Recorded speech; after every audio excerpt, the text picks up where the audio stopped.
Internet पर हम सब रोज कुछ ना कुछ ब्राउज करते ही हैं, है ना? और ब्राउज करते समय एक छोटा सा बॉक्स अक्सर सामने आता है जिस पे लिखा होता है मैं रोबोट नहीं हूं। हाँ बिल्कुल, वो क्रॉसवॉक या ट्रैफिक लाइट चुनने वाला टास्क। मतलब ये तो हम बिना सोचे समझे ही कर देते हैं। सही कहा, एक बहुत ही आम सी बात लगती है। लेकिन सोचिए, क्या हो अगर सिर्फ खुद को इंसान साबित करने की इस छोटी सी प्रक्रिया की कीमत किसी को $30 चुकानी पड़े। $30? हाँ, मतलब लगभग 2500 रुपए। और सबसे बड़ी बात, ये पैसे कट जाए और उस व्यक्ति को इसकी भनक तक ना लगे। अरे बाप रे, 2500 रुपए सिर्फ एक क्लिक के? ये तो सच में किसी डिजिटल थ्रिलर फिल्म का प्लॉट लग रहा है ना? तो आज के इस गहरे विश्लेषण में हम इसी रहस्य पर बात करने वाले हैं।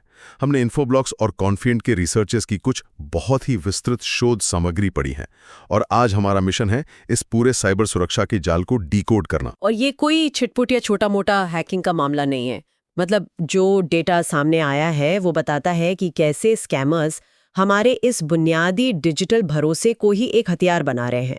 हम सोचते हैं कि हम बस एक सिक्योरिटी चेक कर रहे हैं, लेकिन असल में वो एक अंतर्राष्ट्रीय घपले का दरवाजा बन जाता है। तो ठीक है, इसे थोड़ा विस्तार से समझते हैं। इन्फोब्लॉक्स की रिपोर्ट के मुताबिक ये जो पूरा अभियान है ये कोई नई बात नहीं है। ये कम से कम जून 2020 से सक्रिय है। और इसका जो तरीका है वो बहुत ही चालाकी भरा है। होता ये है कि शिकार को एक फर्जी वेब पेज पर भेजकर कैप्चा सॉल्व करने को कहा जाता है। और सतह पर देखने में ये एकदम नॉर्मल लगता है, बिल्कुल। लेकिन असली खेल बैकग्राउंड में चल रहा होता है। जैसे ही वो क्लिक होता है, एंड्रॉइड या iOS डिवाइस का जो डिफॉल्ट SMS ऐप है वो अपने आप खुल जाता है। बिल्कुल, और सिर्फ खुलता ही नहीं है बल्कि मैसेज भेजे जाने लगते हैं, मतलब बिना यूजर को पता चले। यही पर मेरा सबसे बड़ा सवाल है। मतलब आज के स्मार्टफोन का ऑपरेटिंग सिस्टम इतना सुरक्षित माना जाता है, वो ऐसे ही बिना परमिशन के किसी SMS ऐप को कैसे ट्रिगर कर सकता है? तो यहाँ पर हैकर्स कोई जादू नहीं कर रहे हैं, बल्कि वो हमारे मोबाइल ब्राउजर्स के काम करने के तरीके की एक बहुत बड़ी खामी का फायदा उठाते हैं। आपने वेब डेवलपमेंट में URI स्कीम्स के बारे में तो सुना होगा। हाँ, जैसे कोई वेबसाइट खोलने के लिए हम ब्राउजर में HTTP या HTTPS का इस्तेमाल करते हैं। एकदम सही। वैसे ही मोबाइल ब्राउजर्स में एक SMS:// प्रोटोकॉल होता है। तो जब कोई यूजर उस फर्जी कैप्चा के सबमिट या कंफर्म बटन पर क्लिक करता है तो वो असल में कैप्चा सॉल्व नहीं कर रहा होता। हाँ, वो अनजाने में एक छिपे हुए लिंक पर क्लिक कर रहा होता है जिसमें ये SMS वाला कमांड एम्बेडेड होता है। मतलब ये कि हैकर्स ने उस कंफर्म बटन को एक तरह के छिपे हुए ट्रिगर में बदल दिया है। ये तो ऐसा हो गया जैसे कोई व्यक्ति आपसे सिर्फ आपकी कार का टायर चेक करने के बहाने चाबी मांगे। बहुत ही सटीक एनालॉजी है। और जब तक आप पलक झपकाएं वो आपकी कार लेकर पूरी दुनिया की सैर कराएं। क्योंकि रिपोर्ट्स में मैंने पढ़ा है कि ये एक ही मैसेज में दर्जनों अंतर्राष्ट्रीय नंबर पहले से फीड करके रखते हैं। हाँ, और यहाँ सबसे दिलचस्प बात यह है कि वो SMS लिंक सिर्फ ऐप नहीं खोलता, उसमें एक प्री-फिल्ड पेलोड होता है। प्री-फिल्ड पेलोड मतलब मैसेज और नंबर पहले से टाइप किए हुए होते हैं। बिल्कुल। और इस 4 स्टेप वाले कैप्चा की प्रक्रिया में ऐप को ऐसे निर्देश दिए जाते हैं कि वो 15 अलग-अलग अंतर्राष्ट्रीय नंबरों पर 60 SMS तक एक साथ भेज दे। 60 SMS, वो भी इंटरनेशनल नंबर्स पर? हाँ, और सबसे बड़ी बात, हैकर्स को कोई मालवेयर या वायरस आपके फोन में इंस्टॉल करने की जरूरत ही नहीं पड़ी। वे बस फोन के इनबिल्ट फीचर्स का ही गलत इस्तेमाल कर रहे हैं। तो यूजर को सिर्फ एक लोकल SMS का पैसा नहीं देना पड़ता। एक झटके में 50 से अधिक अंतर्राष्ट्रीय गंतव्यों पर संदेश भेजने का भारी भरकम चार्ज लग जाता है। और यूजर को पता भी नहीं चलता। अब यहाँ एक बड़ा सवाल उठता है। ये तो समझ आ गया कि फोन से मैसेज कैसे निकल रहे हैं, लेकिन अगर किसी के फोन से अजरबैजान, कजाकिस्तान या यूरोप के किसी प्रीमियम नंबर पर मैसेज जा रहे हैं, तो इसका सीधा फायदा हैकर्स को कैसे हो रहा है? पैसा कहाँ से आ रहा है, राइट? हाँ, क्योंकि बीच में तो हमारी अपनी लोकल टेलीकॉम कंपनियां हैं जो हमारा फोन का बिल जनरेट करती हैं। तो ये पैसा उन साइबर अपराधियों की जेब तक कैसे पहुंच रहा है? तो इसका जवाब है IRSF, यानी इंटरनेशनल रेवेन्यू शेयर फ्रॉड। इस घोटाले का पूरा अर्थशास्त्र इसी मॉडल पर टिका है। अच्छा, तो ये काम कैसे करता है? देखिए, इसे गहराई से समझने के लिए हमें टेलीकॉम क्लियरिंग हाउस को देखना होगा। जब कोई लोकल टेलीकॉम कंपनी किसी दूसरे देश के नेटवर्क पर कोई डेटा, कॉल या मैसेज भेजती है तो उसे एक फीस देनी होती है। मतलब विदेशी नेटवर्क के इंफ्रास्ट्रक्चर का उपयोग करने का एक तरह का टोल टैक्स है ये। एकदम सही। इसे टर्मिनेशन फीस कहा जाता है। अब स्कैमर्स क्या करते हैं, वो उन देशों में फ़ोन नंबर खरीदते हैं या रजिस्टर करते हैं जहां ये टर्मिनेशन फीस बहुत ज़्यादा होती है। अच्छा, रिपोर्ट के अनुसार तो 17 देशों के 35 से अधिक नंबरों का इसमें इस्तेमाल देखा गया है। हाँ, और फिर ये अपराधी उन देशों के स्थानीय टेलीकॉम प्रदाताओं के साथ साठगांठ कर लेते हैं या कई बार तो खुद ही फर्जी शेल कंपनियां बना लेते हैं। मतलब जब किसी शिकार के फोन से उन नंबरों पर हजारों मैसेज जाते हैं तो उस व्यक्ति की टेलीकॉम कंपनी उन विदेशी कंपनियों को करोड़ों रुपए टर्मिनेशन फीस के रूप में चुकाती है और वो विदेशी कंपनी इस मुनाफे का एक बड़ा हिस्सा उन अपराधियों के साथ बांट लेती है। बाप रे, ये तो कागजों पर पूरी तरह वैध दिखने वाला एक रेवेन्यू शेयरिंग मॉडल बना लिया है इन्होंने। लेकिन एक बात मुझे अभी भी खटक रही है। क्या बात? आज के दौर में तो बड़ी टेलीकॉम कंपनियों के पास इतने एडवांस सिस्टम्स हैं, अगर किसी आम यूजर के फोन से अचानक से 60 अंतर्राष्ट्रीय मैसेज एक साथ जाने लगें तो सिस्टम को इस विसंगति को तुरंत पकड़ के रोकना चाहिए ना? ये बहुत ही तार्किक सवाल है, पर यहाँ टेलीकॉम कंपनियों के सामने एक बहुत बड़ी ढांचागत चुनौती होती है जिसे डिलेड बिलिंग कहते हैं। डिलेड बिलिंग मतलब बिल जनरेट होने में देरी? हाँ, अंतर्राष्ट्रीय रोमिंग या मैसेजिंग के चार्ज रियल टाइम में जनरेट नहीं होते हैं।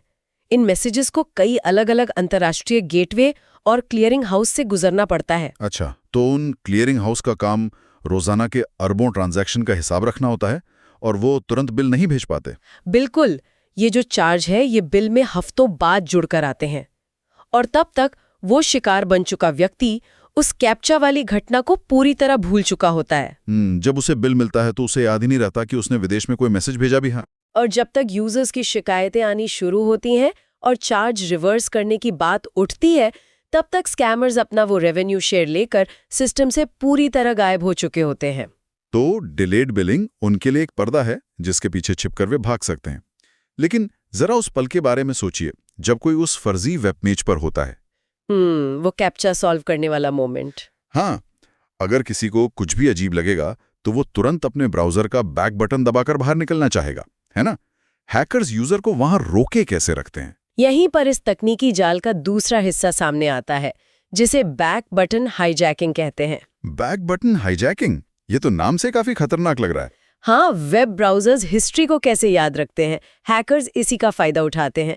जावास्क्रिप्ट में एक पुश स्टेट नाम का फंक्शन होता है जो बिना पेज रिफ्रेश किए यूआरएल बदलने के काम आता है, राइट? करके ब्राउजर की हिस्ट्री के साथ छेड़छाड़ करते हैं। जब कोई उस फर्जी पेज पे पहुंचता है तो उनका कोड ब्राउजर की मेमोरी में उसी एक फर्जी पेज की दर्जनों कॉपीज डाल देता है। यहाँ ये विषय वाकई बहुत दिलचस्प हो जाता है। मतलब ये बिल्कुल एक भूल भुलैया की तरह है। हाँ, एक ऐसा लूप बन जाता है जहां से निकलना मुश्किल है। आप बाहर निकलने के लिए बैक बटन दबाते हैं, आपको लगता है आप पिछले सुरक्षित पेज पर जा रहे हैं, लेकिन वो दरवाजा आपको वापस उसी कमरे में लाके खड़ा कर देता है। बिल्कुल, और ब्राउजर यूजर को उसी लूप में गोल गोल घुमाता रहता है। मुझे तो लगता है ऐसे में इस लूप से बचने का एकमात्र रास्ता पूरे ब्राउजर ऐप को जबरदस्ती बंद करना यानी फोर्स क्लोज करना ही बचता होगा। तकनीकी रूप से हाँ, ऐप को फोर्स क्लोज करना ही एकमात्र समाधान है, लेकिन जमीनी हकीकत यह है कि ज्यादातर लोग घबराहट में बार बार बैक बटन ही दबाते हैं या फिर झल्लाहट में उस कैप्चा को ही पूरा करने की कोशिश करते हैं, ये सोचकर कि शायद स्क्रीन साफ हो जाएगी। और हैकर्स इसी मनोवैज्ञानिक दबाव का फायदा उठाते हैं।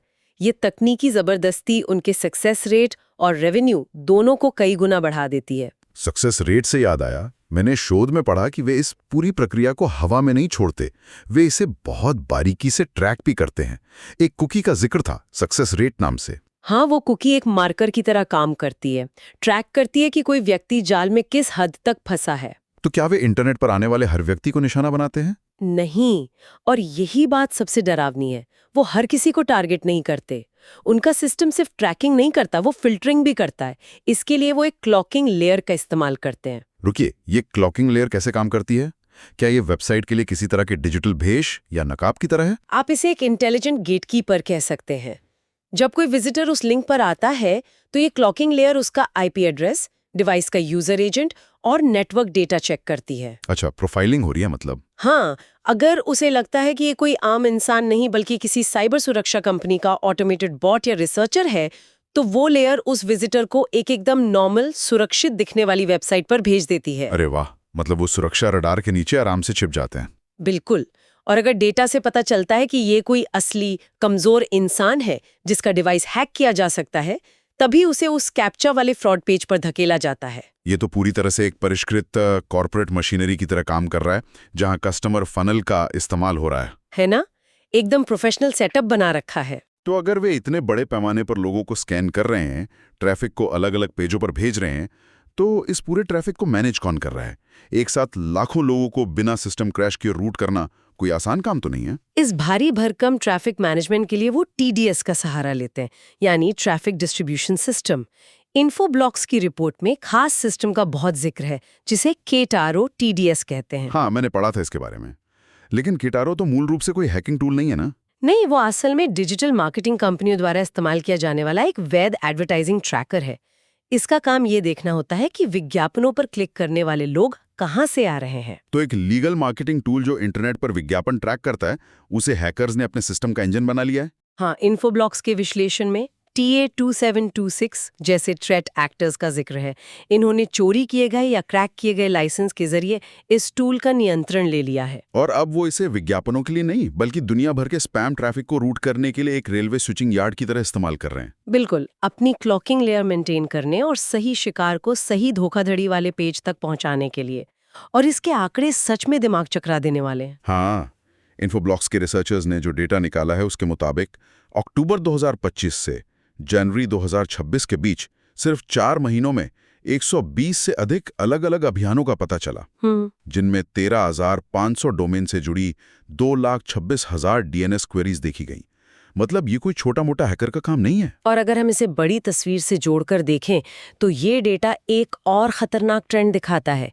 ये स्पैम ट्रैफिक सिर्फ SMS फ्रॉड तक सीमित नहीं है। हाँ, केटारो से जुड़े ट्रैफिक का लगभग 96% हिस्सा तो क्रिप्टो करेंसी से जुड़े घोटालों की ओर जा रहा है। बिल्कुल, हैकर्स फेक एयर ड्रॉप या क्रिप्टो गिव अवे का लालच देते हैं। ये मुख्य रूप से ऑरा, सोल, फैंटम वॉलेट और जुपिटर जैसे प्लेटफॉर्म्स को निशाना बनाते हैं। मतलब अगर कोई व्यक्ति लालच में आकर अपना वॉलेट कनेक्ट कर ले, तो कुछ ही सेकंड्स में उसकी पूरी क्रिप्टो सेविंग्स निकाल ली जाती है। हाँ, एकदम साफ। SMS फ्रॉड से तो उन्हें कुछ हजार रुपए ही मिलते हैं, लेकिन वॉलेट ड्रेनर स्कीम से वो लाखों उड़ा लेते हैं। और अगर हम इस पूरी इकोसिस्टम को थोड़ा और जूम आउट करें, तो ये अब सिर्फ फेक लिंक्स या कैप्चा तक सीमित नहीं रह गया है। स्रोतों में फेकास्ट नाम के एक थ्रेट एक्टर का भी उल्लेख है। ये तो AI का भी इस्तेमाल कर रहे हैं ना? हाँ, ये लोग निवेश धोखाधड़ी को एक बिल्कुल नए स्तर पर ले गए हैं। अभी आर्टिफिशियल इंटेलिजेंस का इस्तेमाल करके Facebook ads, fake news articles और मशहूर हस्तियों के डीप फेक वीडियो बना रहे हैं। मतलब वो पुरानी निवेश धोखाधड़ी वाली तकनीक कि यहाँ पैसा लगाओ दुगना हो जाएगा, वो अब AI और TDS सिस्टम के साथ मिलकर एकदम असली और भरोसेमंद लगने लगी है। बिल्कुल। जब कोई सोशल मीडिया पर अपने किसी पसंदीदा बिजनेसमैन या सेलिब्रिटी का डीप फेक वीडियो देखता है जो किसी नए AI ट्रेडिंग प्लेटफॉर्म का प्रचार कर रहा है, तो वो बहुत ही असली लगता है।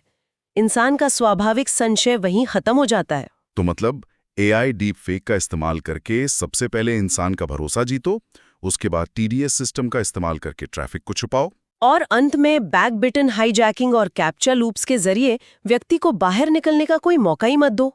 ये अलग अलग तकनीकों का एक बहुत ही खतरनाक मिश्रण है। ये पूरी तरह से एक साइकोलॉजिकल और टेक्नोलॉजिकल ट्रैप बनाता है। और जब हम इस पूरे विश्लेषण को समेटते हैं तो एक बात साफ हो जाती है, इस ऑपरेशन में कोई एक व्यक्ति या संस्था नहीं हार रही है। हाँ, दोनों तरफ नुकसान है। एक तरफ आम यूजर्स हैं जिनके बिल में बिना बताए भारी भरकम चार्ज जुड़ रहे हैं, या उनके डिजिटल वॉलेट खाली हो रहे हैं जिन्हें ट्रैक करना लगभग असंभव है। और दूसरी तरफ टेलीकॉम कंपनियां हैं जो ग्राहकों के रिफंड्स का आर्थिक नुकसान सह रही हैं, और इसके बावजूद उन्हें हैकर्स के साथ मिले हुए विदेशी नेटवर्क्स का टर्मिनेशन फीस का रेवेन्यू शेयर भी देना पड़ रहा है। सही कहा। ये एक ऐसा ढांचा है जहां सिस्टम को चलाने वाले और उसका इस्तेमाल करने वाले दोनों शोषित हो रहे हैं, और मुनाफा सिर्फ उन अपराधियों के पास जा रहा है जो इस TDS को कंट्रोल कर रहे हैं। आज के इस गहरे विश्लेषण को खत्म करने से पहले ये पूरी स्थिति एक बहुत ही बुनियादी बात सोचने पर मजबूर कर देती है। वो क्या? एक दौर था जब डिजिटल दुनिया में धोखाधड़ी को पहचानना आसान था। खराब स्पेलिंग वाले ईमेल या लॉटरी जीतने के अजीबोगरीब वादे देखकर लोग समझ जाते थे कि ये फ्रॉड है। बिल्कुल। लेकिन आज जब हमारी पहचान साबित करने वाले सबसे बुनियादी टूल्स जैसे कि मैं इंसान हूं वाले कैप्चा ही हमारा बटुआ खाली करने का हथियार बन गए हैं, और AI डीप फेक के जरिए इंसानी चेहरों और आवाज़ों की इतनी हूबहू नकल की जा रही है, तो भविष्य के इस डिजिटल परिदृश्य में हम ये कैसे तय करेंगे कि स्क्रीन के उस पार वाकई कोई इंसान मौजूद है या फिर वो सिर्फ एक कोड है जो हमारी पहचान और हमारे पैसे चुराने के लिए डिज़ाइन किया गया है?